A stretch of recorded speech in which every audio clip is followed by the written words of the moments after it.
Gracias amigos de Vea Canal por estar en sintonía. Karina González de Rotman es mi nombre. 10 de agosto del año 2015. Le doy la bienvenida al señor Rache Rodríguez. Gracias por estar aquí.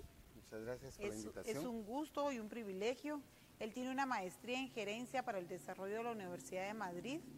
En su formación inicial es perito contador, además es autodidacta.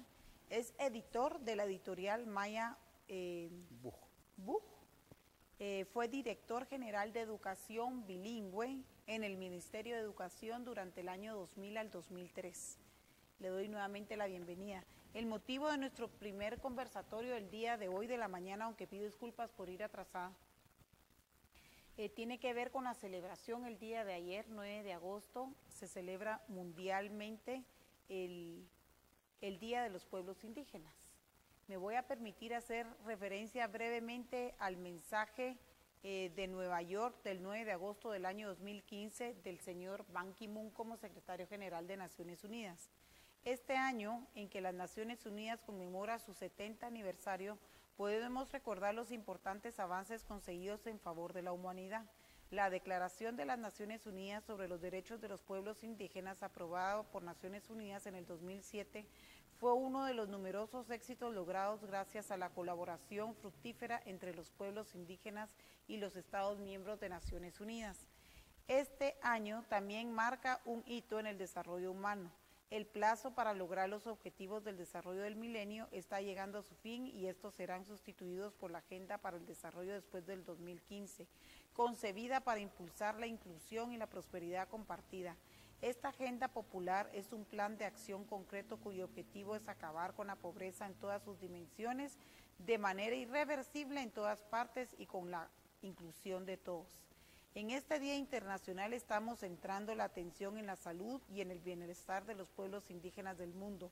En la declaración se afirma el derecho de los pueblos indígenas a mantener sus prácticas sanitarias y a tener acceso a todos los servicios sociales y de salud para disfrutar del nivel más alto posible de salud física y mental. Debemos hacer todo lo posible para contribuir a la realización de los derechos y las aspiraciones de los pueblos indígenas, como se afirma en la declaración. Los pueblos indígenas se enfrentan a numerosos problemas que afectan a la salud y al bienestar, la mayoría de los cuales son claramente evitables, como los servicios de saneamiento deficientes y las viviendas inadecuadas, la falta de atención prenatal, la violación generalizada contra la mujer, las altas tasas de diabetes, el abuso de drogas y alcohol, el suicidio de jóvenes, la mortalidad infantil. Estos problemas deben abordarse con urgencia en el marco de la Agenda para el Desarrollo después del año 2015, de una manera culturalmente aceptable que se ajusta a las concepciones y las aspiraciones de los pueblos indígenas en materia de bienestar. En este Día Internacional de los Pueblos Indígenas del Mundo, exhorto a la comunidad internacional a que vele porque no queden a la saga. Para crear un futuro mejor, más equitativo, comprometámonos a esforzarnos para mejorar la salud y el bienestar de los pueblos indígenas. Muy bien, estas fueron las palabras del señor Ban Ki-moon el día de ayer en Nueva York. A usted nuevamente la bienvenida. Qué mejor que hablar con una persona que sus orígenes son indígenas de Chimaltenango. Sí, soy cachiquel de Tecpan, Chimaltenango. Muy bien, qué lindo. Yo quiero entrar en materia. Yo sé que usted es autodidacta, que inclusive usted tiene maestrías y que a lo largo de su desarrollo como profesional ha venido ayudando y poniendo su granito de arena para ayudar a sus hermanos, a los diferentes pueblos mayas e indígenas. ¿Qué hace falta? Sí, un montón de cosas, y sí un montón de show, y sí un montón de celebraciones, y sí un montón de dinero que mandan a diferentes ONGs, y sí un montón de cosas, pero pareciese que los pueblos indígenas no avanzan, al menos esa es mi concepción, o que existe un bloqueo a propósito y a priori para que de todas maneras no se despeguen, no en su totalidad. Esa es mi percepción. ¿Cuál es la suya? Bueno, hay que entender que los cambios sociales generalmente son de largo alcance. Estamos hablando de una problemática con 500 años de raíz, es decir, la situación de opresión, de hecho colonial del pueblo maya en Guatemala derivó de 1524 a la llegada de los europeos. Y en Guatemala se desmontó ese sistema colonial recién en 1945. Yo soy de Tecpan, Chimaltenango, y numerosas comunidades indígenas aún sufrían trabajo forzado en 1965. Hace 6 meses. Trabajo forzado en 1965. 1965. ¿Esclavitud? Pues sí, era ¿Algún tipo de esclavitud? Pues un ejemplo, servicios personales gratuitos en manos de para servir a familias prominentes ladinas de la comunidad. Y las comunidades se organizaron en alrededor de 1965 y con uno de los líderes, Custodio Sajbin, fueron con el alcalde a exponerle que no podía seguir el trabajo forzado porque era ilegal. Y él les dijo que esa era la tradición y que no podía quitarlo. Ellos fueron a la dirección departamental de Chimaltenango y hablaron con el gobernador de ese entonces, y el gobernador llamó por teléfono al alcalde para decirle que las personas indígenas y líderes de Tecpan habían llegado con él a ponerle la demanda de que cesara el trabajo forzado. Y así sucedió. Hace 6 meses que murió el líder indígena que encabezó este movimiento. Entonces, para entender los cambios que necesita Guatemala, tenemos que entender sus raíces. Es decir, muchas veces a los pueblos indígenas nos dicen que por qué tanta opresión, y lo permitimos. Realmente ha habido 500 años de opresión. Vino la guerra interna. El viernes recién pasado en Tecpan, Chimaltenango, se enterró a 2 jóvenes líderes que defendían el terreno y la tala inmoderada de árboles en Tecpan por ese hecho, porque la municipalidad en los 80s estaba en manos de ladinos, que constituyen menos del 15% de la población indígena de Tecpan, para hablar de un caso concreto, y eso se puede extrapolar a todo el país. Entonces, los cambios vienen demasiado lentos. Es decir, tanto, digamos, en una situación colonial se ven condicionadas las relaciones entre quien sufre el colonialismo y quien ejerce el colonialismo. Digamos, son 2 caras de la misma moneda. Y los guatemaltecos venimos de esa parte, venimos de ese trauma de superar el colonialismo. Aquí en la capital, numerosas personas ladinas, pobres, dicen, pobre pero no indio, en una alusión de que por lo menos tienen alguna compensación psicológica, si no económica, a su situación de pobreza extrema aquí en la ciudad. En cambio, los pueblos indígenas, aún los que tienen poder económico, siguen padeciendo discriminación. ¿Cuáles son los mayores tropiezos reales? Conmigo puede hablar toda la verdad sin esconder nombres o sindicatos privados. ¿Quiénes son los mayores tropiezos para que los pueblos indígenas se desarrollen en el país? Pues el modelo de Estado que tenemos, heredado de la colonia, que ha refuncionalizado toda la estructura administrativa del país, organizada por municipios, departamentos, haciendo total omiso de la constitución histórica, lingüística, cultural de los pueblos mayas, en este caso todo el altiplano. Solo para poner un ejemplo, la comunidad lingüística quiché está presente en más de 75 municipios del país, en más de 5 departamentos, pero todos desvinculados. No hay un ente que una a la comunidad lingüística quicheque para que pueda realmente desarrollarse y pueda aplicarse, en este caso de Guatemala, la Ley de Idiomas Nacionales. La Ley de Idiomas Nacionales que se aprobó en el 2003 establece los servicios básicos de salud, educación, salud y seguridad con pertinencia lingüística y cultural. Y no es posible, pienso que no es posible aplicar la ley de idiomas nacionales si no se reestructura esta composición política administrativa que viene de la colonia. Y viene de la colonia con el objetivo claro de dividir a las comunidades indígenas mayoritarias, como la quiché en este caso. ¿Divididos con quién? ¿Los hermanos quichés están divididos con quiénes? Es decir, divididos en 5 departamentos y 65 municipios. No hay un ente que represente, en este caso, al pueblo quiché, al pueblo maya quiché, que pueda tener luego jurisdicciones electorales. ¿Cuántos quichés hay en el Congreso de la República? ¿Cuántos servidores públicos son quichés? Cuando la Ley de Idiomas Nacionales dice que el Estado tiene la obligación de prestar servicios públicos con pertinencia lingüística y cultural. Para que eso sea posible deberían ser los propios quichés quienes deberían de estar trabajando en el Estado de Guatemala para prestar esos servicios a sus connacionales. Es la única manera de poder hacerlo, y para hacerlo de manera coherente debería de estar todos los quichés en una jurisdicción, en un territorio, en una unidad administrativa dentro del Estado de Guatemala para que lo haga posible.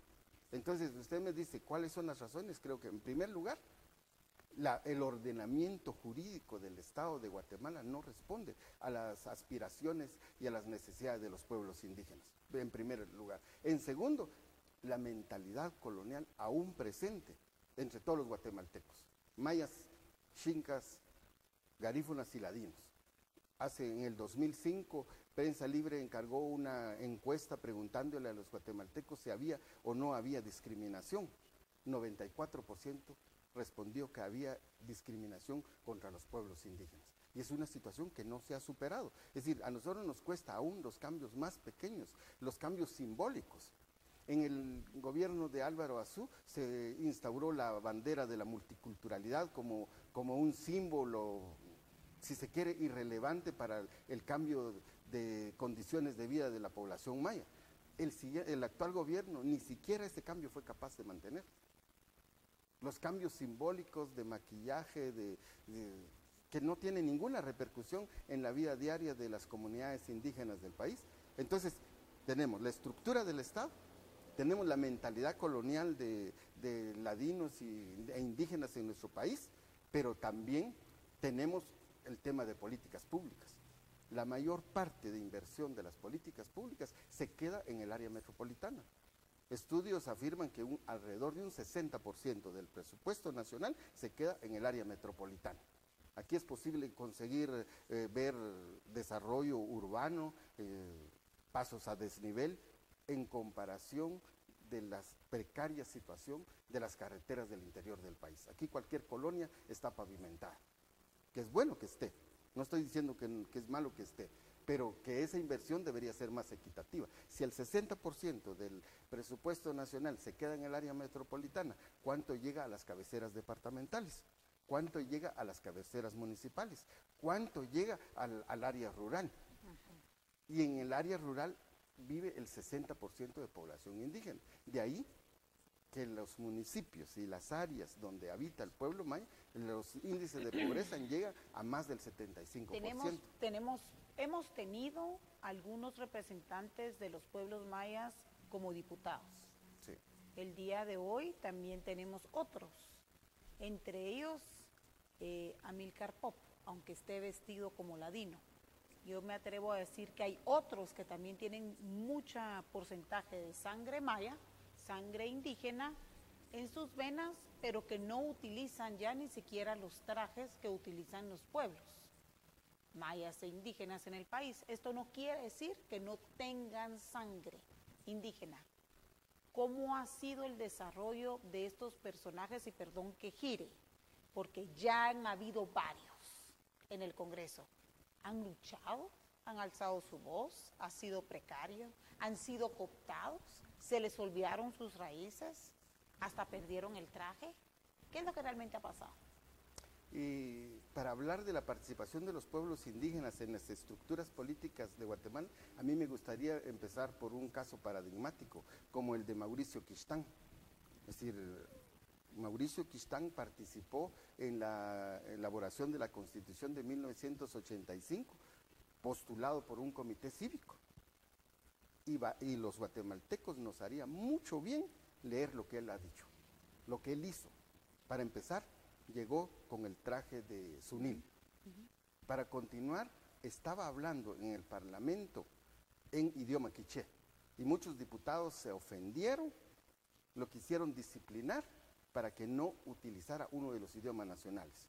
Y él les decía, según las memorias del Congreso, que por qué tanto tanta discusión si se ponía en la Constitución español o se ponía castellano, si ese no era el problema. Están hablando de un idioma extranjero. ¿Por qué no es esa discusión se centra en los idiomas propios del país, los idiomas mayas? ¿Por qué no se oficializa en los idiomas mayas? Un campesino con formación autodidacta que tenía claridad de lo que había que hacer.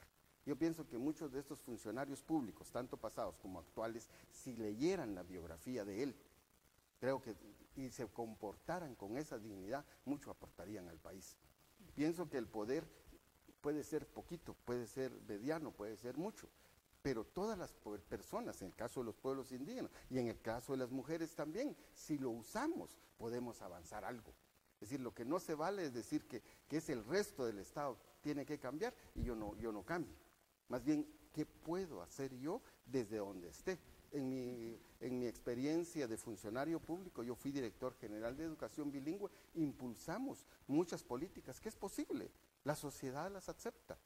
Cuando llegamos al Ministerio de Educación, la mayor parte de directores departamentales no estaban de acuerdo con la educación bilingüe.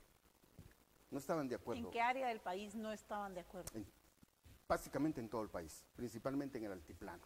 Y aún directores indígenas, por no tener la experiencia, porque viene la otra parte, ¿dónde se forman los profesionales indígenas? En las universidades del país, sobre todo en la Universidad de San Carlos. ¿Qué mentalidad es la que aprenden? ¿Qué parámetros de estética aprenden? ¿Cuál? Dígame usted cuál. ¿Qué aprenden? ¿O qué parámetros? Digamos que si es pedagogo, ¿va a aprender pedagogía maya o va a aprender pedagogía occidental venida de Europa? Si es arquitecto, ¿va a aprender parámetros de estética maya o va a aprender estética que viene de otros países? Si es abogado, ¿va a aprender derecho maya o va a aprender derecho romano? Si es médico, y podemos seguir. Entonces, digamos que las universidades tampoco se han acercado al acervo cultural de 5.000 años que tiene la civilización maya. National Geographic en el 2003 vino a hacer acá un encuentro mundial de las 5 civilizaciones más relevantes de la humanidad, donde estaba la cultura maya. Pero para la mayoría de guatemaltecos ese evento de trascendencia mundial pasó desapercibido. No estaban presentes las universidades, no estaba presente el gobierno en sus diferentes ministerios. El único que estaba presente era el INGUAT, por razones obvias, de promover el turismo y muchas veces caer en folclorización de este acervo cultural de un pueblo de 5.000 años de civilización. Entonces los guatemaltecos le hemos dado la espalda a este acervo cultural que podría ser la base, o debería ser la base de nuestro desarrollo político, económico, cultural, en un mundo globalizado y altamente interdependiente. Parte del fracaso, perdón que interrumpa, es precisamente porque habrán algunos pueblos que compiten entre sí, mayas, y que se tienen envidias, por ejemplo, que riñen con ciertas posiciones. ¿No han logrado la unidad para que este sea un proyecto de unidad indígena y flote y salga a luz? Le decía que hasta 1945 terminó el trabajo forzado sobre los pueblos indígenas. De ahí para acá ha habido un respiro de los pueblos indígenas y recién empieza ahora con nuevos liderazgos. Ahorita es común escuchar el derecho a la libre autodeterminación de los pueblos de parte de pueblos indígenas. Ahorita es posible ver la emergencia de universidades en manos de pueblos indígenas, como la Universidad Ixil, como la Universidad Cachiquel, que no está en el ordenamiento jurídico del país, porque el ordenamiento jurídico académico del país no le da ese respaldo. Han sido universidades de otras partes del mundo. En el caso de la Universidad Ixil y la Universidad Cachiquel están respaldadas por una universidad nicaragüense, más que acá en Guatemala. Entonces las limitaciones que ha tenido el pueblo maya para impulsar su proceso de liberación han sido bastante complejas y los recursos escasos, pero esto no va a tardar mucho. Yo estoy convencido completamente que estamos a las puertas de un gran cambio y ese gran cambio podría venir con una nueva constitución, ese cambio podría venir en la reivindicación de autonomía de los pueblos indígenas en el marco de Guatemala, porque yo hasta ahorita no he escuchado planteamientos serios del movimiento maya que diga que quiere una autonomía diferente al marco del Estado de Guatemala. ¿Usted cree que los partidos políticos, hablando un poquito de coyuntura electoral, se están preocupando por los pueblos indígenas? Yo tengo pena de que muchos de los partidos no lo han asumido, y lo puedo decir, por ejemplo, cuánta propaganda y cuánta difusión de los planes de gobierno está en nuestros propios idiomas. ¿Existe? ¿Usted ha escuchado? Primero. Segundo, ¿cómo han respondido? Creo que han sido pocos los partidos que han tenido una puntuación muy clara con hechos que pueden generar procesos de democratización a mediano y largo plazo. Por ejemplo, ¿cuántos partidos se han comprometido seriamente con implementar la ley de idiomas nacionales? ¿Quiénes? ¿Qué partidos han sido?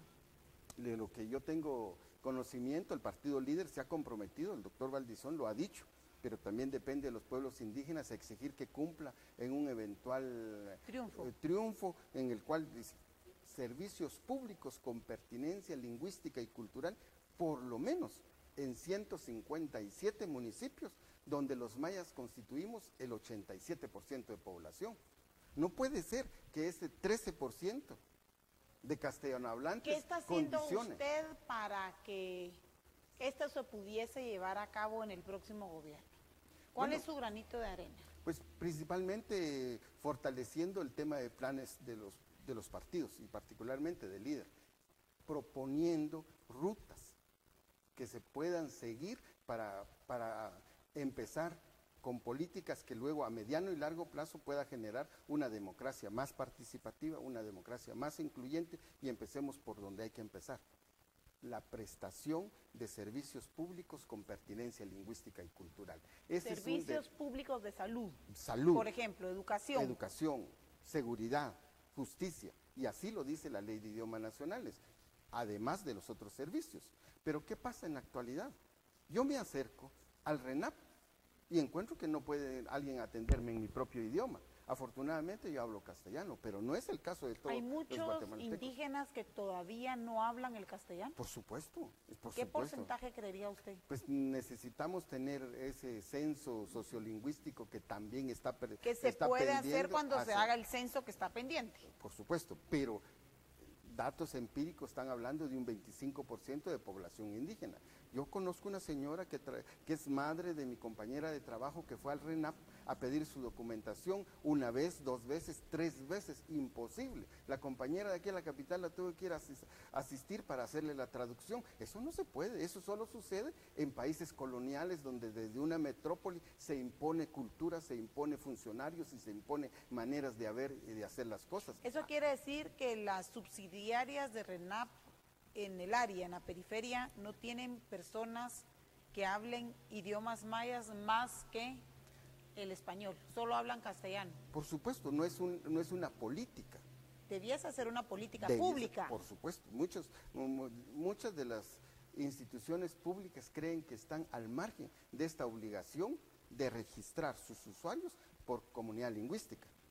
Y la ley lo establece, ellos deben digamos, con el acceso a administración. Yo invito a los que ven el programa para que puedan ellos accesar y solicitar las estadísticas étnicas de los usuarios de los servicios, de todos los servicios públicos, y nos vamos a asustar.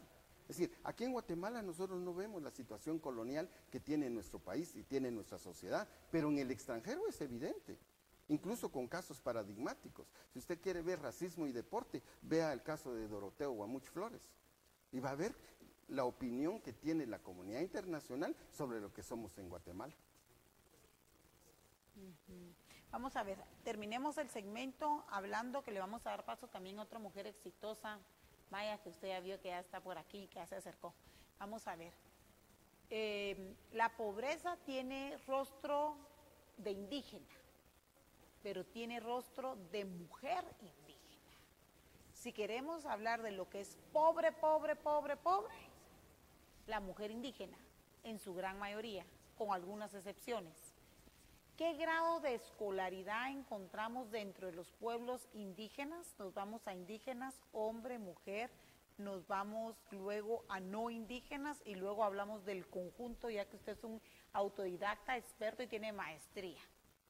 Bueno, mire, el tema de los países es que estamos de acuerdo que un país con educación supera, es decir, los países que han invertido a mediano y largo plazo en educación pueden construirse un desarrollo económico, político, democrático de sus sociedades. En el caso de Guatemala tenemos un grave problema porque, repito, mucho de la inversión se hace en el área metropolitana y en las áreas urbanas. Se crea macrocefalia. Entonces, el resultado es este. Los pueblos indígenas tienen 3.3 años de escolaridad promedio versus 6.2 años de escolaridad promedio de miembros del pueblo ladino. Pero las mujeres indígenas escasamente llegan a 2 años de escolaridad. Y este es un reto que hay que ir asumiendo. El Ministerio de Educación en los últimos años de gobierno ha invertido mucho para que las niñas se equiparen a esa parte. Creo que de aquí a unos 20, 30 años se podría equiparar si se sigue esa tendencia, pero hay que hacerlo más rápido, porque no puede ser que la mitad de la población, en este caso las mujeres, está al margen de ese desarrollo. No puede ser que los pueblos indígenas tengan solamente 3.3 años de escolaridad cuando el país necesita por lo menos 9 años de escolaridad para poder competir en un mundo interdependiente. Por lo menos. No es lo óptimo, no, pero digamos que es un avance de 6 años. 9 años. 9 años. 9 años, sí. Bueno, ahorita es 3, ¿no? 3.5. La escolaridad promedio de los guatemaltecos es de 5.2 según el ENCOM 2011. ¿Y de los indígenas? 3.3 y de ladinos 6.2 y de las mujeres menos de 2. Estamos grave en todos los indicadores. Así es. ¿Usted cree, ya que usted está contribuyendo con algunas políticas y el plan que podría desarrollar Olmedo España desde el Ministerio de Educación, si Manuel Valdizón ganase las elecciones, ¿usted cree que Olmedo España sí tiene la voluntad para sacar adelante estos temas que hemos hablado? Yo pienso que el doctor Olmedo España tiene la experiencia de haberse formado en el país y como todo guatemalteco en un contexto donde el racismo es alto. No sería raro que él en su juventud y en su formación académica local haya asumido ese racismo, pero tiene la ventaja de haber ido a estudiar a otras partes del mundo, de haber vivido en otras partes del mundo. Y el perfil del guatemalteco que ha vivido en otras partes del mundo realmente es muy diferente al que nunca lo ha hecho. ¿Es superior? Porque adquieren sensibilidad ante el tema del racismo. El racismo es un fenómeno que se da en diversas partes, pero es una cosa sufrirlo y es una cosa ejercerlo. Entonces, cuando los guatemaltecos se van a otras partes del mundo, se topan con situaciones donde ellos se sienten desubicados. Por ejemplo, ¿usted de dónde es? De Guatemala. Ah, ¿cuántos idiomas tiene Guatemala? Tiene 25. ¿Y cuántos habla usted? Ninguno. Y mire, y la civilización maya, y cómo está el Oxlajuc Bactún, y cuántos días tiene el AP, y qué día del calendario maya es hoy. En blanco. En blanco. Entonces, eso hace que los guatemaltecos que han tenido una experiencia en el extranjero los sensibilice al gran aprecio que se tiene en el mundo entero y particularmente en el mundo académico de la cultura maya. Y Olmedo España creo que él está comprometido con esos cambios. Usted puede ver el plan de gobierno del líder y se nota que está tratado el tema de la atención de los pueblos indígenas como un tema sectorial, pero también como un tema transversal. Es decir, construir un Estado multicultural, eso es un reto. Realmente no estamos hablando solamente de temas coyunturales, estamos hablando allá más de 4 años de gobierno. ¿Y Olmedo tiene la experiencia de eso? ¿Usted lo conoció en el Ministerio de Educación? Olmedo tiene un doctorado en educación y filosofía, entonces él tiene la formación académica, tiene la experiencia de haber estado en el ministerio y también los años no pasan en vano. La sensibilidad.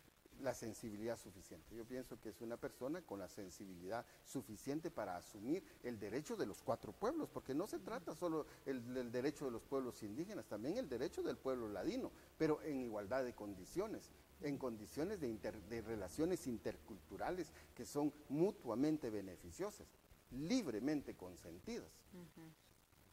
Muy bien, pues créame que fue un gusto y un privilegio poderlo tener aquí. Si hoy le tuviera que decir al pueblo de Guatemala que salga a votar en quiché, ¿cómo lo haría? Tibana utzil, huacamí conojel, te cachar y camol takbej. Y que cachá, y camol takbej, quien kibir chiricatinamit o quel ni chiri champomal, o quel chiri estado, no ya salud, educación, seguridad para cachabur. Irist kibun, ricaunak. Matías Chive. Muy bien, ¿qué dijo? Le decía al pueblo de Guatemala que saliera a votar y particularmente al pueblo maya que vote por candidatos indígenas que se han comprometido para impulsar los servicios públicos, sobre todo de salud, educación, justicia y seguridad en nuestros propios idiomas. Eso sería un cambio paradigmático enorme para nuestro país. El día que los ladinos se sientan en nuestra posición, lo experimenten alguna vez, creo que es suficiente para que den el cambio. Cuando yo les hablo a las personas, les digo, Tatsuna P, y las personas, es que no entiendo. Esa ha sido la situación de la mitad de nuestro país. Que me lo haga una persona particular no importa, pero que me lo haga el Estado, mi Estado, porque es un Estado que no me representa, es un Estado que no es legítimo, es un Estado que reproduce la herencia colonial de 500 años. Ante ese cambios que estamos. Entonces viene, en el plan de gobierno del líder, establece claramente la idea de construir un Estado multicultural. Y no es fácil, ni para ladinos ni para mayas. Verán ustedes. Pero hay que hacerlo. Hay que hacerlo. Las democracias del mundo, es decir, la mayoría de países del mundo son sociedades multiétnicas, donde los estados democráticos, estables y con desarrollo político y económico son estados multilingües. No son estados monolingües como el estado de Guatemala, y por eso muchas veces es catalogado como un estado colonial. Muy bien, muchísimas gracias. Fue un placer, un privilegio, muchas bendiciones. Gracias por haber venido. Debo de irme a una breve pausa y regreso enseguida. No se vaya, por favor.